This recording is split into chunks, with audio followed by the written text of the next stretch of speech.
Hello दोस्तों, नमस्कार। स्वागत है आपका मेरे YouTube चैनल में।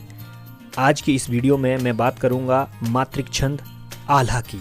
इसे हम वीर छंद के नाम से भी जानते हैं।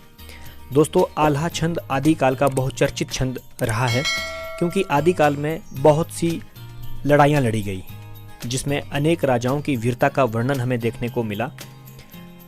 अगर बात की जाए इस छंद की, आल्हा छंद की, आल्हा एक सेनापति का नाम था। दोस्तों, अगर मैं आपको बताऊं कि जो जगनिक कवि थे, उनकी एक बहुत प्रसिद्ध रचना थी परमाल रासो। परमाल रासो का एक खंड है आल्हा, क्योंकि परमाल रासो, ये जगनिक जो थे राजा परमाल, जो ये चंदेल राजा थे परमाल, या इनका नाम जो है परमर्दी देव भी इन्हें कहा जाता था। इनके दरबार में राजकवि थे जगनिक। जगनिक ने अपने राजा के बारे में परमाल के वीरता का वर्णन किया, लेकिन ये वर्तमान समय में हमारे पास ये खंड उपलब्ध नहीं है परमाल रासो। लेकिन परमाल रासो का एक खंड जो आल्हा है, ये हमारे पास वर्तमान समय में उपलब्ध है। दोस्तों, आल्हा जो थे, आल्हा और उदल, ये दो भाई थे। आल्हा बहुत वीर और बहुत बलशाली योद्धा थे। आल्हा खंड जो है उत्तर भारत में बहुत चर्चित रहा है। इस आल्हा खंड में ही जो जगनिक ने लिखा है, परमाल रासो एक रचना है, उसका दूसरा नाम ही आल्हा खंड है, यूं समझ सकते हैं आप। आल्हा खंड में जगनिक ने इनकी 52 लड़ाइयों का वर्णन किया है। आल्हा जो है वो वर्षा ऋतु में ही गाया जाता है। दोस्तों, जो आल्हा थे वो राजा परमाल के सेनापति और दशराज के पुत्र थे, और यहाँ तक माना जाता था कि ये जो आल्हा थे ये पृथ्वीराज चौहान से भी अधिक शक्तिशाली थे, और जो इनका छोटा भाई उदल था, उनका तो अनेकों बार जो है पृथ्वीराज चौहान से युद्ध भी हो गया था। दोस्तों, आइए जानते हैं आल्हा छंद क्या है। अब आल्हा का संक्षिप्त सा परिचय मैंने आपको बता दिया है। यह मात्रिक छंद है, जैसे कि आपको स्क्रीन पे दिख रहा है। एक पंक्ति में 31 मात्राएं होती हैं। 16 और 15 मात्राओं पर यति माने ठहराव होता है। अंत में लघु और गुरु आता है। ठीक है, अब उदाहरण देखें जरा। आल्हा उदल बड़े लड़ैया, पहुंचे कूदी कूदी आकाश। ये आल्हा और उदल दो भाई, जैसे कि मैंने आपको बताया, आल्हा बड़े भाई, उदल जो है उनके छोटे भाई। आल्हा उदल बड़े लड़ैया, पहुंचे कूदी कूदी आकाश।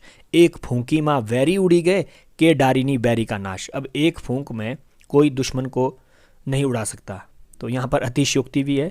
जाहिर सी बात है, जहाँ वीरता की बात होगी, जिस राजा महाराजा की हम वीरता का वर्णन करेंगे, उसमें अतिशयोक्ति आना स्वाभाविक है।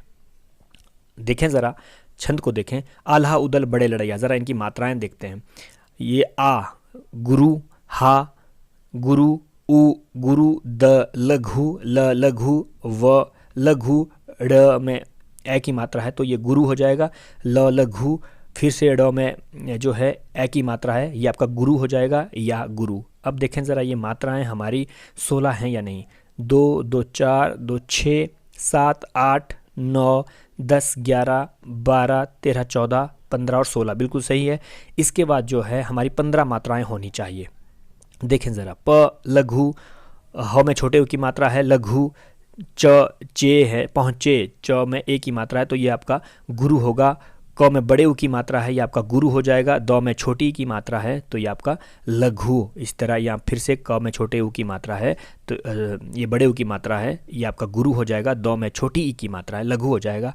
आ गुरु, का गुरु, श जो है लघु। देखें ज़रा ये 15 मात्राएं होती है या नहीं। 1 2 3 4 5 6 7 8 9 10 11 12 13 14 और 15 बिल्कुल सही है। 16 और 15 मात्राओं पर यति इसमें होती है। जो दूसरी पंक्ति है दोस्तों, इस पंक्ति को आप स्वयं अभ्यास के तौर पर मात्राएं देखें। इसमें मात्राएं मैंने आपको लगाई है, इसमें आप देख सकते हैं। यहाँ पर हमारा आल्हा छंद बहुत महत्वपूर्ण छंद है परीक्षा की दृष्टि से। मुझे उम्मीद है कि आप लोग इस छंद को ध्यानपूर्वक समझेंगे। यहाँ पर हमारी ये वीडियो ख़त्म होती है। बहुत बहुत धन्यवाद।